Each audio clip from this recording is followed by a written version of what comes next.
meilleur du gospel, le meilleur du gospel est sur Big Gospel. Bonjour à tous, bienvenue sur Big Gospel News. Et effectivement, ça fait un certain temps que nous ne nous sommes pas vus. Donc, bonjour à tous et bonsoir où que vous soyez. Effectivement, on est suivi un petit peu partout dans le monde. Donc, en tout cas, ça fait plaisir pour moi de pouvoir être de retour sur nos plateaux et nos studios. J'en profite également pour saluer toutes les personnes qui nous ont suivis parce que c'est notre première émission depuis le déconfinement. Pendant le confinement, nous étions en direct live sur les réseaux sociaux depuis Instagram. Donc, merci à toutes les personnes qui ont continué à nous suivre malgré tout. Et pour les personnes qui viennent à peine de nous suivre, vous êtes les bienvenus. Donc, vous êtes bien sur Big Gospel News, tout sur l'actualité musicale, tout ce qui tourne autour du gospel. Donc aujourd'hui, nous allons recevoir une invitée, donc une étoile montante du gospel, une invitée de marque qui s'appelle tout simplement Grace, que vous voyez ici présente. Bonjour Grace. Bonjour Adolphe. Comment vas-tu? Ça va très bien. Très bien. Parfait. Écoutez, chers auditeurs et chers followers, donc aujourd'hui nous recevons Grace. Je vais laisser Grace se présenter pour ceux qui ne la connaissent pas. Donc Grace est une étoile montante du gospel, comme nous vous l'avions déjà dit à plusieurs reprises. Le but également de Big Gospel News est de faire découvrir des talents, des étoiles montantes du gospel. Et aujourd'hui, nous avons cette opportunité, vraiment le privilège de pouvoir recevoir Grace sur nos plateaux. Grace, est-ce que tu peux te présenter, nous dire un petit peu qui tu es pour les personnes qui ne te connaissent pas? Alors, je m'appelle Grace, je suis chanteur gospel, leader de louange, enfin conductrice de louange dans mon assemblée. Et depuis déjà quelques années, j'évolue dans le milieu du gospel, on va dire en tant qu'artiste chanteur. Parce que ça reste quand même dans le cadre du ministère de la louange. Très bien. Et voilà, dans le domaine séculier, je suis juriste, formaliste. Ah, très bien, très bien. Donc là, on a une chantre, artiste et juriste. C'est ça. D'accord. Artiste chante, ça va un peu ensemble. Parce que c'est vrai que on reste pas cantonné dans le corps de Christ, dans l'église. Le but, c'est d'aller aussi au-delà, d'atteindre toutes sortes de couches sociales. Les croyants, non-croyants. Le but, c'est l'évangélisation. Donc, comme gospel, évangéliser, transmettre la bonne nouvelle au-delà de l'église locale ou de l'église corps. Très bien. Et depuis combien de temps tu chantes? Alors, sérieusement, j'ai commencé à vraiment chanter en 2012. Mais c'est vrai que déjà, étant petite, on chantait en famille. Parce que la musique, dans la famille, on a des artistes. J'ai mon cousin qui est en Afrique, qui est au Congo, qui a un groupe, Wisdom Classic, qui a une certaine renommée là-bas. Et ma mère était choriste déjà, donc c'est elle qui nous a transmis le goût de la musique. D'accord. C'est comme ça que j'ai commencé à aimer la chanson. Très bien. Parfait. Et du coup, tu nous as dit que tu étais chantre. Si je me suis permis de faire la distinction, c'est que par rapport à ce qui se dit aujourd'hui, beaucoup de gens font la distinction entre chantre et artiste. Est-ce que toi, tu fais cette distinction également ou tu considères que les deux, en fait, se rejoignent tout simplement? Oui, chantre parce que des artistes, il y en a plusieurs. Mais des chantres, ce sont des personnes appelées. Être chantre, c'est une vocation. C'est un ministère, c'est un appel. Être artiste, c'est être doté de talent tout simplement de chanter.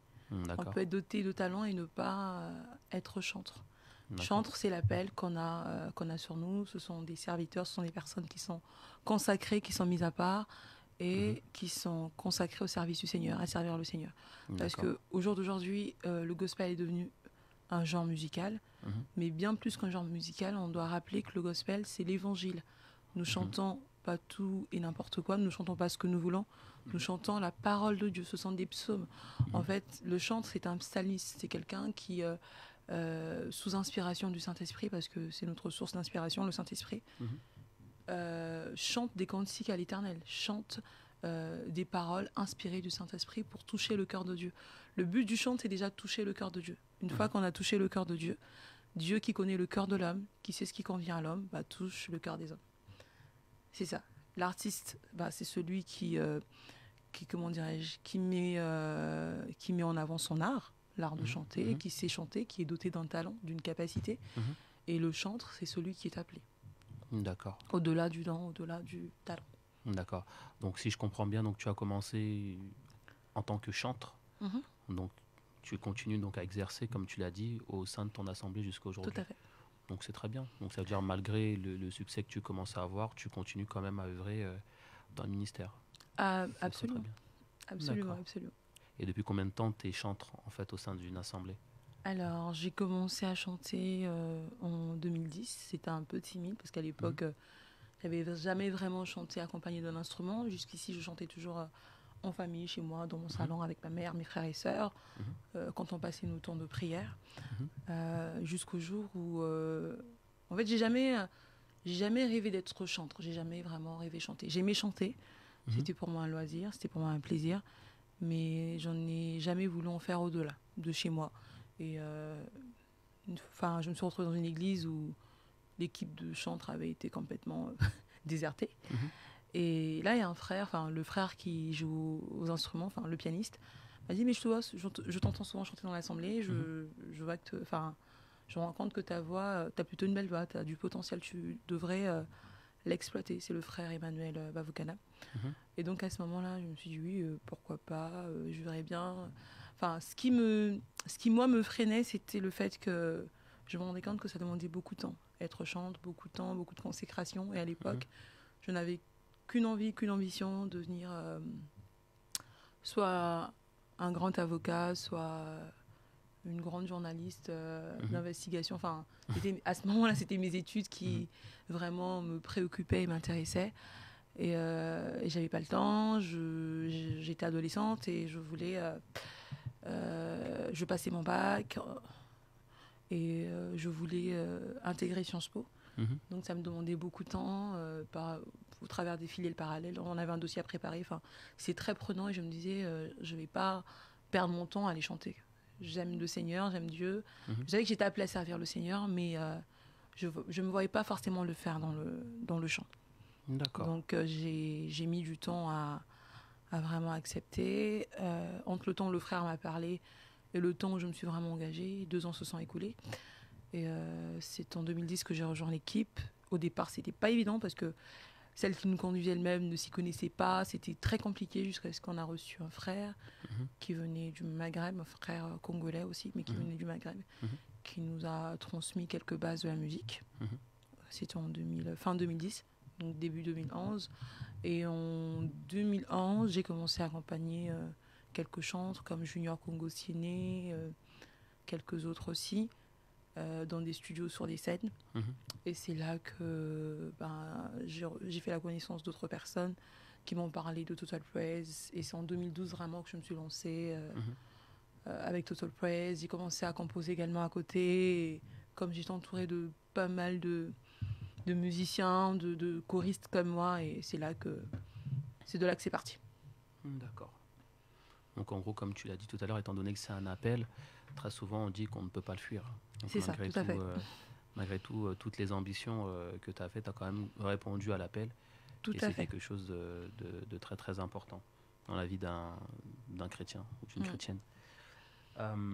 Maintenant, en ce qui concerne l'actualité, parce qu'actuellement tu fais quand même le buzz sur les réseaux sociaux, il y a quand même quelque chose qui tourne avec un artiste que beaucoup de gens connaissent, avec Esdras. Le titre s'appelle Nalingio.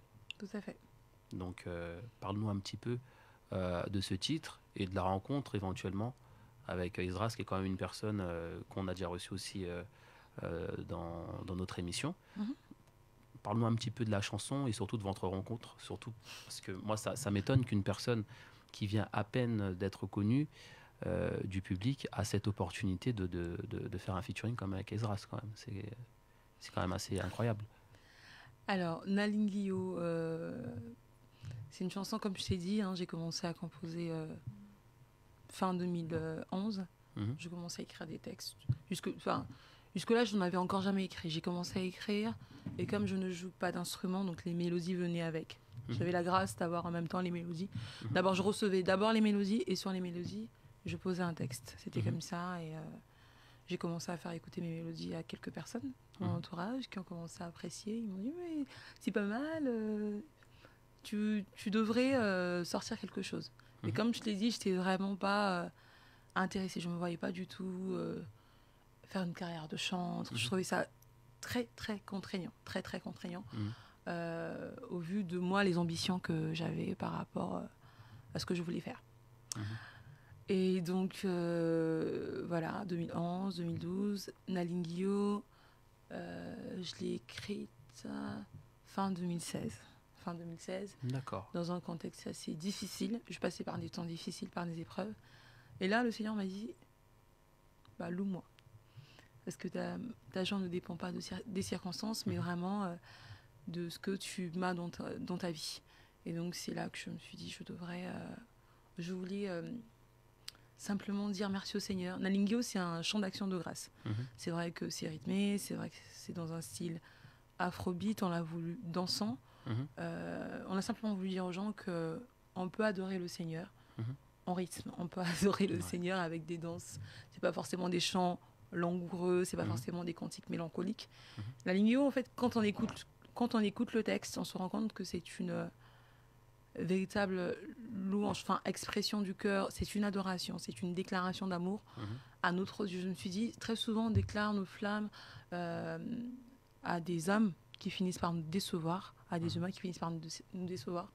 Mais très peu souvent, on prend le temps de dire au Seigneur combien on l'aime, combien on lui est reconnaissant pour l'œuvre de la croix. Voilà.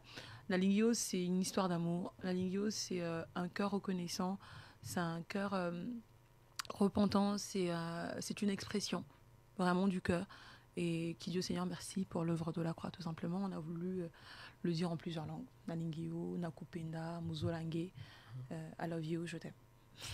Et je tiens quand même à préciser que Nalingio, ce qui veut dire je t'aime. C'est ça, du Lingala. Nalingio en Lingala, on l'a dit en Kikongo également, parce que moi je suis originaire, tout comme Esdras, d'Afrique centrale, du Congo. Et là-bas, ce sont des langues qui sont parlées, le Lingala, le Kikongo et le Swahili. Donc on l'a dit en Lingala, en Kikongo, en Swahili, comme on est français, on habite en France. On l'a également dit en français, et puis on a fait un clin d'œil à l'anglais, qui est une langue internationale. Et cette rencontre avec Esdras, du coup, comment s'est-elle fait?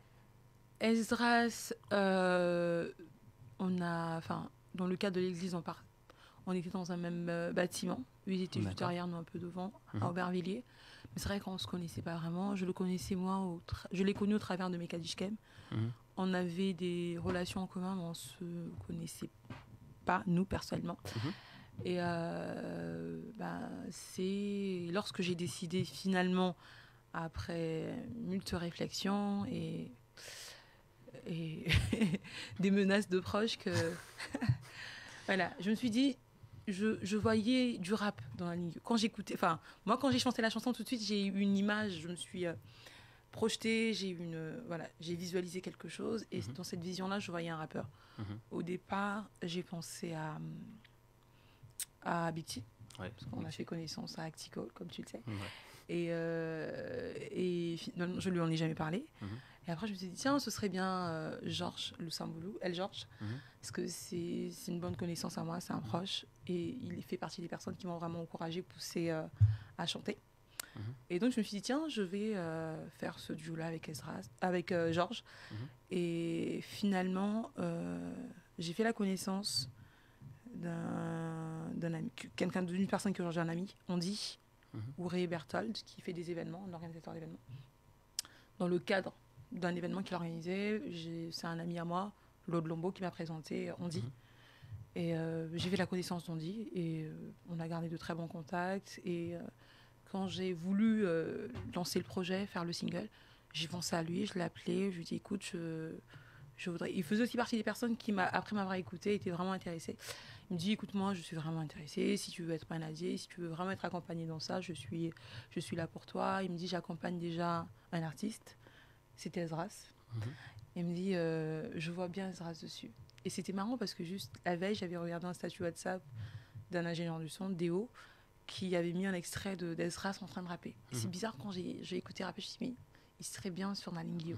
Et le lendemain, je parle avec Andy. Il me dit, je vois bien Esdras sur le single, sur le projet. Et quand il m'a dit ça, j'ai dit c'est une confirmation, c'est vraiment le Saint-Esprit. Parce que ce que nous faisons, mine de rien, est spirituel. Au-delà de la communication, au-delà de toutes ces choses-là, c'est profondément spirituel. La musique, qu'elle soit profane, qu'elle soit chrétienne, elle est spirituelle. Parce que la musique a la capacité d'atteindre notre âme, de nous toucher au plus profond de nous-mêmes. Et c'est important qu'on ne fasse pas un duo pour le plaisir. Moi, personnellement, les feats celui que j'ai fait et ceux que qui sont en cours, j'ai pris des temps de prière, j'ai pris le temps, j'ai dit Saint-Esprit conduis-moi, je veux vraiment pas faire les choses par moi-même, par ma propre chair, mais vraiment être conduit par toi. Donc c'est comme ça, pour faire bref, parce que je suis un peu bavarde. Pour faire bref, c'est comme ça que j'ai présenté le projet à Esdras par le biais d'Andy qui nous a mis en relation. Alors qu'Esdras, on se voyait, on avait même des veillées communes, on avait des veillées inter avec des ensembles, et je lui en avais jamais parlé. Et là, Andy nous a mis en relation. Andy lui en a parlé, lui a parlé de moi. Au départ, il l'a pas vu, et malgré ça, il était très emballé. Il a écouté la chanson parce qu'il y avait déjà la maquette qui tournait. Il a écouté, il était très emballé. Il a dit OK tout de suite. Je l'ai appelé, il m'a dit mais c'est toi, mais c'est une belle surprise, c'est une surprise agréable. Et finalement, je dis que Dieu est bon et qu'il est vraiment le maître des temps et des circonstances, qu'il a vraiment le contrôle de tout, parce que finalement, Esdras, ça devrait être pour moi une grande bénédiction, un grand canal de bénédiction. Il a été plus qu'un simple collaborateur, il a été plus qu'un simple invité sur mon titre, il a été plus qu'un simple... ça a été plus qu'un simple featuring, c'était vraiment... il m'a accompagné, il m'a soutenu, il m'a encouragé, il m'a coaché, il m'a boosté, il m'a écouté. Le single est sorti sur les plateformes de téléchargement en novembre 2019. Et on voulait sortir le clip tout de suite après, mais les choses ont fait que ça a un peu traîné. À chaque fois, il m'a proposé des réalisateurs. Et là, même le réalisateur avec qui j'ai travaillé pour la réalisation du clip, c'est Esdras qui me l'a présenté. Vraiment, il a été plus qu'un invité. Il s'est vraiment investi. Il s'est investi, mais complètement. Complètement. Au niveau de la communication même, c'est vrai que je chantais, j'ai accompagné beaucoup de personnes. Mais mine de rien, le soutien était minime. J'ai vu très peu de personnes me faire un clin d'œil en retour, me soutenir. Moi, j'accompagne les gens gratuitement. Je chante, je pose ma voix dans des singles, dans des albums. Je ne demande jamais le moindre pécule, pas le moindre penny, parce que j'estime que le don que Dieu m'a donné, il l'a donné gratuitement, alors je le fais avec joie. J'ai un travail dans le CQI, alors je ne fais pas... je vais pas me faire de l'argent avec le Seigneur, c'est ma conception. Mais j'ai pas eu de retour. Après, c'est vrai que quand on aide des gens, on leur fait du bien, c'est pas pour recevoir un retour. Et j'ai vraiment béni le Seigneur parce que Esdras a été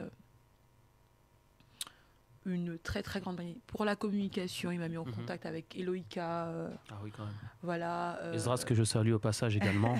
C'est ça, on le salue. Vraiment. Il y a Revival Radio du Bishop Eli. C'est Esdras. Eli que je salue également aussi. Voilà. Il y a eu Jessica Dorsey qui a partagé le flyer parce que c'est une connaissance d'Esdras.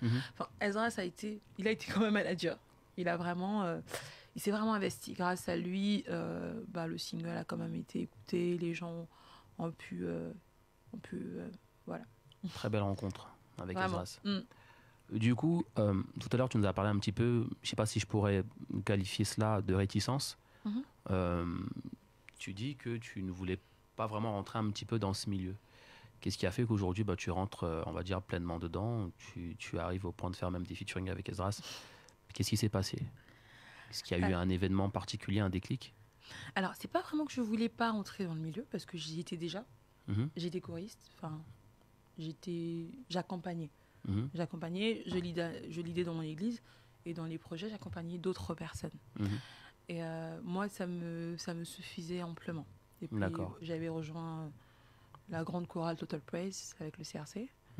Et moi, ça me suffisait de faire les festivals gospel avec CRC, de chanter avec des pointures du gospel, ça m'allait très bien. Et en fait, c'était m'engager, faire une carrière Tu vois. Et même le mot carrière, ça me gêne. Et pendant longtemps, le mot artiste m'a gêné. Parce que pour moi, artiste, ça va... Artiste, je vois tout de suite showbiz. Négatif. Voilà, je vois tout de suite le showbiz. En fait, il y a quelque chose qui me gêne. C'est que nous, les chrétiens, plutôt que d'être des modèles, plutôt que d'être... de donner le pas. Parce que si on voit... La Bible a été avant-gardiste sur beaucoup de choses. La Bible a inspiré beaucoup de choses. La Bible a inspiré le marketing. La Bible a inspiré... même le capitalisme s'est inspiré de la Bible. Et au jour d'aujourd'hui, plutôt que de continuer à être des modèles, des précurseurs, c'est l'inverse. Nous imitons les autres, nous voulons faire comme les autres, en oubliant notre identité, en oubliant qu'on on est dans ce monde, mais on n'est pas vraiment de ce monde. Et on veut plus se distinguer, on veut se fondre dans la masse, on veut être comme tout le monde. Aujourd'hui, être différent, c'est synonyme d'être has-been, d'être dépassé, d'être rejeté peut-être. Mais c'est plutôt cette crainte-là de ne pas apporter ta pierre à l'édifice qui a fait que tu voulais vraiment pas te lancer dans une carrière. La crainte, c'était déjà le mot carrière, pour moi, ça rimait déjà avec showbiz. La crainte, pour moi, c'est en faire un business, de faire de Christ, faire de l'évangile un business, en fait. C'était vraiment pas ma vision. Le cœur que j'avais, moi, c'était vraiment évangéliser. Parler de Christ, transmettre Christ. Il y a des personnes, le monde, les hommes ont dit que la musique adoucit les mœurs. Il y a des personnes qui ne vont pas écouter la parole, qui ne vont pas être touchées par la prédication parce que ça va être pour eux un langage barbare. Ça va être des choses qui ne leur parlent pas, ils ne vont pas comprendre. Nous, on comprend notre jargon, mais eux, non. C'est pas la portée de tous. Voilà, ça va pas les percuter, ça va être pertinent. Et je me dis, la musique a cette facilité. Avec la musique, on a cette facilité-là d'atteindre les gens, de pouvoir toucher le cœur des gens. Ils vont peut-être pas tout comprendre, mais rien qu'une mélodie peut toucher une personne. Et une fois que la mélodie te plaît, tu vas essayer de vouloir comprendre le texte. Et c'est comme ça que le texte, qui est la parole de Dieu, va commencer à faire son effet, va commencer à agir. Et c'est vraiment ça ma vision. Et ce que je trouve regrettable aujourd'hui, c'est que beaucoup d'entre nous, beaucoup de chrétiens sont en train de s'égarer. Donc moi, ma réticence, c'était déjà ça. Et comme je t'ai dit, voilà, dans mon travail, je suis épanouie dans ce que je fais. Je ne voulais surtout pas me perdre et puis mélanger tout. Je me disais que ça allait être compliqué. Je suis pas, mon travail me demande beaucoup de temps, beaucoup d'énergie. Et je me disais que je n'aurais pas le temps de consacrer une carrière musicale parce que ça prend énormément de temps. Il n'y a pas seulement les chants à travailler, il faut travailler sa voix, mais aussi... passer sur Big Gospel. Passer sur Big Gospel. Communiquer énormément. Rien que la communication, ça prend énormément de temps. Mes réticences, c'était plutôt à ce niveau-là. Est-ce que je suis faite pour ça? Je me suis dit aussi, mais au jour d'aujourd'hui, il y a tellement de chanteurs gospel et qui font très bien leur boulot, qui sont pleins de grâce, pleins de talent. Je me dis, pourquoi être une chanteuse gospel de plus? Quel est l'apport? Je me dis, en fait, je me disais, Seigneur, je ne vais pas y aller si tu ne me donnes pas un message. Quel est le message que je vais transmettre? Quel est le message que tu veux que je... Voilà. Qu'est-ce que je vais leur... Un peu comme Moïse. Qu'est-ce que je vais leur dire? Qu'est-ce que je vais dire à ce peuple? Parce que je ne me suis pas mise à chanter pour chanter. Je pense que Dieu ne fait rien par hasard. Il fait toutes choses pour un but. Et si je me mets à chanter, c'est qu'il y a un but derrière. C'est qu'il y a un objectif. Et quel est ce but? Qu'est-ce que Dieu veut que je fasse? Qu'est-ce qu'il veut? Est-ce qu'il y a quelque chose à faire? Est-ce qu'il y a une restauration à effectuer? C'est quoi? Est-ce que c'est rebâtir l'autel de l'adoration? Est-ce que c'est expliquer aux gens simplement que Christ, c'est ça? Quel est le message? Je me disais, je ne vais pas partir tant que je n'ai pas un message. Et puis, on va dire, pourquoi moi? Et moi, je n'ai jamais pris de cours de chant. Et je me dis que c'est un milieu assez, mine de rien, quand bien même on est chrétien, c'est pas un milieu je ne dirais pas que c'est un milieu de requins, mais mine de rien, il y a beaucoup de rivalité. Mine de rien, il y a beaucoup de compétitivité, il y a beaucoup de compétition, je trouve. Et voilà, c'est tout ça en fait qui moi me rébutait un peu et qui m'a beaucoup freiné. Enfin, a fait que je voulais vraiment entendre Dieu et c'est ce que Dieu a fait. Il m'a parlé par des prophéties, par des messages, par des paroles de connaissance, par des convictions internes aussi. Et quand il y a eu des confirmations de la part d'autres personnes qui ne me connaissaient pas, quand j'ai eu par exemple des prophéties dans une église où je me suis rendue pour un temps de prière, Et là, le monsieur ne me connaissait pas du tout, le pasteur. Il a commencé à me dire des choses qui vraiment, c'était vraiment vrai. C'était une confirmation, en fin de compte. C'était absolument une confirmation. Je me suis dit, là, Dieu est en train de vraiment mettre à nu les choses pour me pousser vraiment à me lancer. Bah, au final, on peut dire que tes réticences... aujourd'hui, tu es la preuve concrète que tu peux avoir une carrière, mener une carrière et rester fidèle, tout simplement, à la parole de Dieu. Parce qu'au départ, c'était un petit peu ça, si j'ai bien compris, les réticences.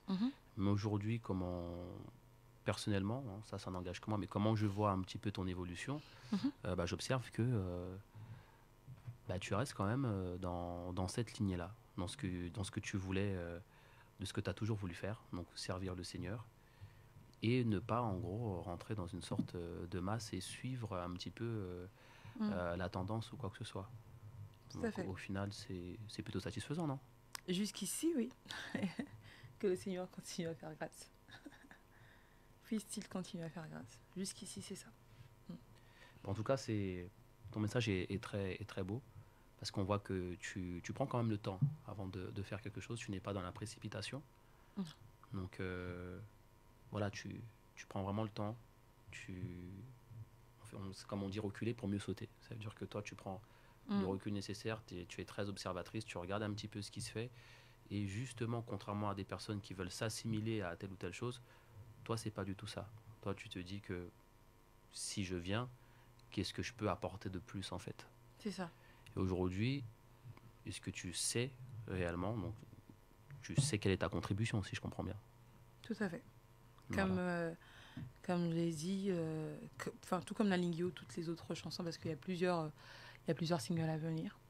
Et je me suis même, sans me rendre compte même, que finalement, toutes mes chansons tournent autour de l'œuvre de la croix. Et j'ai compris que... c'est pour ça que mon cœur bouffe. Ce qui fait vibrer mon cœur, ce qui fait battre mon cœur, c'est vraiment de parler de Christ, de parler de Jésus, de Christ seul. Jésus-Christ au centre de tout. Jésus-Christ devant, derrière, au centre, à gauche, à droite. Enfin, Christ et Christ seul. Christ. La base. Sous toutes ses coutures. Voilà. Revenir à la source, revenir à l'essentiel. Mhm. Voilà. Présenter aux gens l'essentiel. Christ, la source de tout. La source de ma joie, la source de mon salut. Parler de Christ et sous toutes ses coutures et le faire en chanson, que ce soit en prédication ou en chanson d'ailleurs. En fin de compte, c'est pas vraiment un message qui s'adresse uniquement aux personnes qui ne connaissent pas Christ. Non. Parce que quand on regarde bien, ça peut être une sorte de rappel aux personnes qui ont déjà entamé leur carrière, et de leur dire, n'oubliez pas que la base, comme tu as dit, c'est avant tout une musique spirituelle, la base est Christ. Tout à fait. Donc je pense que le travail que tu es en train d'effectuer va servir à toute catégorie de personnes, aussi bien les personnes qui ont déjà accepté le Seigneur dans leur vie, et aussi pour les personnes qui ne l'ont pas accepté. Donc, c'est ma mission. Voilà. Non, mais tu es dans l'objectif, j'apprécie beaucoup cette vision. Merci. Juste pour un petit peu détendre l'atmosphère, on va passer à un petit jeu. Est-ce que tu aimes bien les jeux? Oui, j'aime plutôt. Alors, le principe est simple, c'est de répondre par vrai ou faux. Je vais te poser quelques questions. On argumente. Si tu veux argumenter, tu peux. Okay. Mais le principe de base est de dire si cela est vrai ou faux. Ok. Est-ce que tu es prête? Donc j'ai un petit peu enquêté sur toi pour avoir quelques informations. Allons-y. Tu viens de fêter tes 20 ans. Faux. Très bien. Bon, on va pas te demander ton âge pour pas être indiscret. Mais tu n'as pas 20 ans. Non. Tu as collaboré avec une pointure du gospel qui s'appelle Lord Lombo. C'est un projet. Ah, j'ai révélé un secret. Encore. J'aurais peut-être pas dû le dire. Non, c'est pas un secret, mais oui, je lui ai parlé d'un projet. Il était très enthousiaste. Donc on a encore de. C'est vrai qu'il y a eu le confinement entre temps. Il s'est retrouvé à Kinshasa, et après il y a aussi des événements dans sa vie. Donc oui, on a pas mal occupé en ce moment. Donc oui, on a peut-être un peu reporté. Mais sinon, il y a une chanson qui est là, qui est en cours. Très bien. Pareil, qui parle toujours de Christ, Christ en tant qu'époux parfait. C'est une très bonne nouvelle. Tu as fait de la prison. Faux. Alors, tu as été choriste dans une très grande chorale. Vrai. Effectivement, en plus, tu nous l'as dit tout à l'heure. Tout à fait. Total Praise. Total Praise. Est-ce que tu peux me dire un petit peu, nous donner quelques noms d'artistes avec qui tu as pu collaborer via cette chorale? Parce qu'il y a quand même des pointures, même internationales, qui sont venues pour pouvoir chanter avec cette chorale. Tout à fait. Moi, j'ai rejoint Total Praise en 2012. C'était le Festival Gospel 2012 avec Dietrich Haddon. Et c'était vraiment sur la vague de He's Able. J'aimais vraiment ce chant. Et c'est déjà la saison d'avant, on m'avait parlé, c'était Cici Winans qui était là. Et j'avais pas pu. Mes études, toujours très prenantes. Et je ne pouvais pas assumer des répétitions jusqu'à 1h, 2h du matin. C'était pas possible. Et donc en 2012, j'avais un peu un peu plus de temps. Et j'ai donc candidaté. Enfin, elle m'a auditionné. D'accord. Isabelle Voitier m'a auditionné pour le festival et puis elle m'a pris au Pupitre Alto. Et c'est comme ça que j'ai intégré Total Praise. Une bonne expérience du coup? Oui, puisque j'ai répété l'année d'après et les autres années encore. Donc il y a eu Dietrich Haddon, il y a eu ensuite l'année d'après on a reçu que je ne me trompe pas, Kirk Franklin, oui, Yolanda Adams, Marvin Sapp. Ah oui, quand même. Vraiment, oui. Marvin Sapp, Yolanda Adams, Kirk Franklin. Ça a été vraiment une très très belle expérience, surtout Marvin Sapp. C'est quand même des grands noms. C'est quelqu'un qui m'a beaucoup touchée parce que c'est quelqu'un qui vraiment c'est vraiment plus qu'un artiste, c'est vraiment un pasteur, quoi. C'est vraiment c'est une vocation, c'est vraiment un ministère et ça s'est senti, ça s'est vu au niveau de tout. Au-delà d'une prestation, il a rendu ministère et c'est un peu ma vision et je me suis beaucoup identifiée dans Marvin Sapp. Après Kirk Franklin, c'est la technique, c'est la rigueur. C'est l'art, c'est la rigueur. C'est un artiste. Voilà. Et il y a eu aussi les premières parties avec papa Marcel Mbongo, qui est notre papa. notre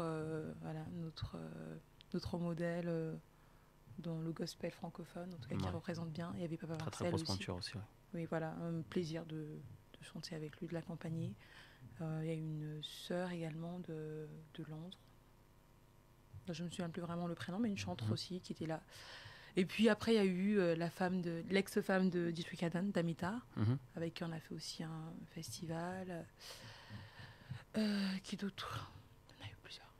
D'accord. En tout cas, ceux que tu viens de citer, c'est quand même des pointures du gospel. Tout à fait. Alors on arrive, j'ai envie de dire malheureusement, à la fin de l'émission. Mais pour revenir à l'actualité te concernant, donc il y a Nalingyo qui est disponible sur toutes les plateformes de téléchargement. D'accord.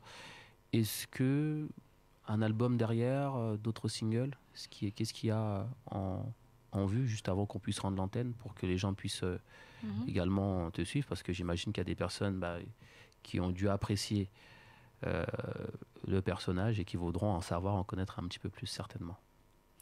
Très bien, pas d'album pour l'instant, mais plutôt des projets. Donc ça va être des singles, ça va être plusieurs singles pour l'instant. Mon équipe et moi, on est partis sur 5 singles, comme le chiffre de la grâce. Au départ, je voulais faire un EP. Et l'idée, c'est déjà de me faire connaître, comme tu l'as dit, du grand public.